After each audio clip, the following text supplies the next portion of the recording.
राजस्थान, मध्य प्रदेश और छत्तीसगढ़ ये वो राज्य जहां कांग्रेस और बीजेपी के बीच मुकाबला सीधा। ऐसे में कहा जा सकता है कि किसी एक पार्टी को बहुमत मिलने के आसार ज्यादा रहते हैं। लेकिन अगर मध्य प्रदेश के नतीजे 2018 की तरह करीबी रहे तो फिर 17 से ज्यादा सीटों पर ताल ठोक रहे कांग्रेस और बीजेपी के बागी नए समीकरण तैयार कर सकते हैं।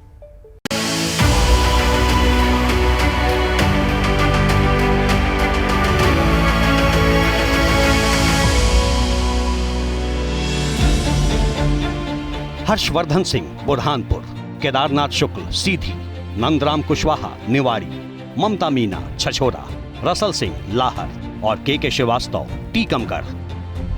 मध्य प्रदेश विधानसभा चुनाव के नतीजे आने में जब कुछ घंटों का वक्त बाकी है तो इन बागी उम्मीदवारों के नाम चर्चा में हैं।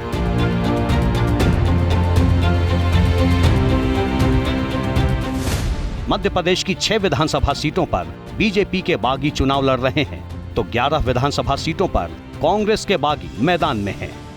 ये बागी प्रत्याशी इन पार्टियों का खेल बिगाड़ सकते हैं। अगर कोई नुकसान होगा तो दोनों को बराबर का होगा, फायदा होगा तो दोनों को बराबर का फायदा होगा। इसलिए कुल मिलाकर के ये जो चीजें हैं किसी एक पार्टी विशेष नहीं होती, हर पार्टी में होती है और हर इलेक्शन में होता है।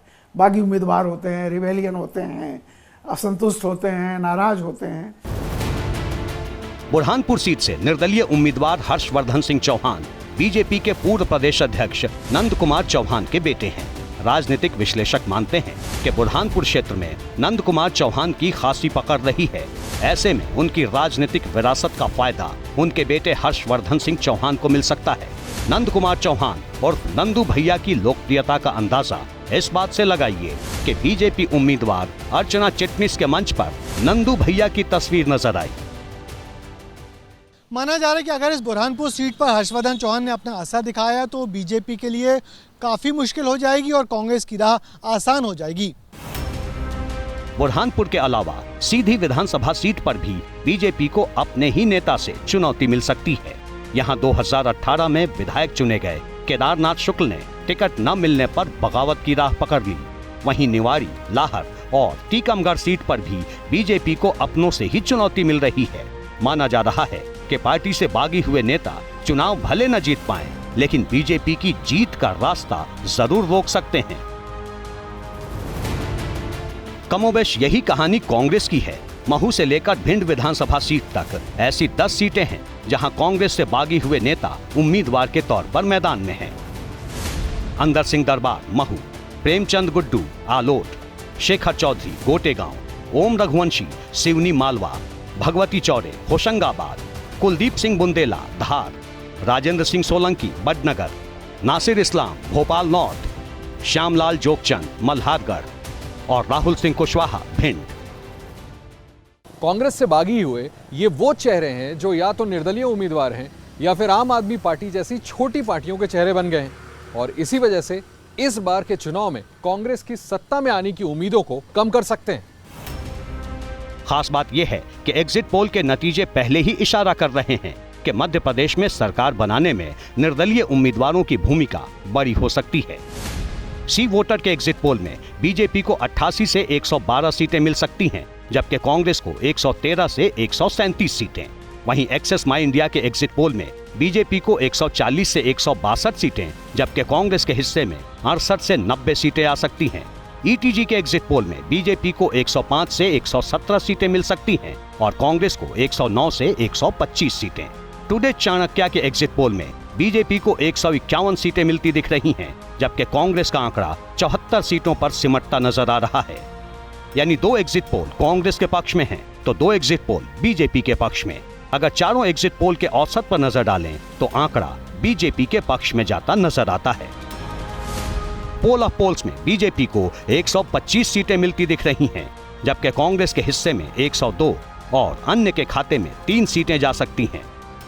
यानी एग्जिट पोल के आंकड़े बीजेपी के लिए शुभ संकेत लेकर आए हैं, लेकिन एक तथ्य और है जो जीत के समीकरण को बदल सकता है।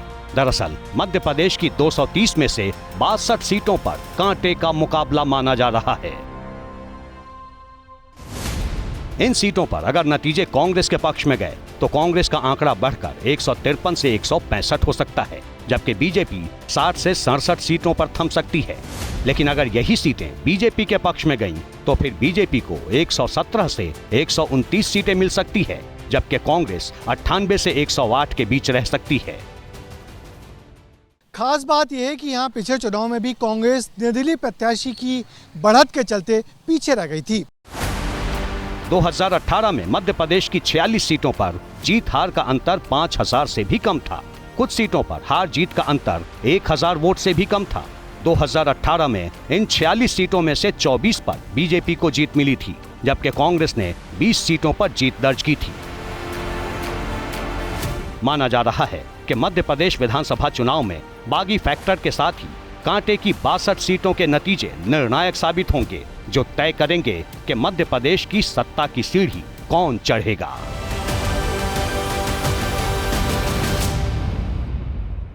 जैसे ही घड़ी का काटा दोपहर 2:30 पे आए, बबीता जी का दिल सास बहू साजिश के लिए मचल जाए। और ये है इनकी बहू, पूरे दिन ऑफिस की टेंशन हो जाए गॉन जब ये करें अपना फेवरेट शो फ्री टाइम पे ऑन। इनकी तरह आप भी देखिए अपना फेवरेट शो अपने टाइम पर और डाउनलोड कीजिए एबीपी लाइव ऐप अपने स्मार्ट टीवी पर।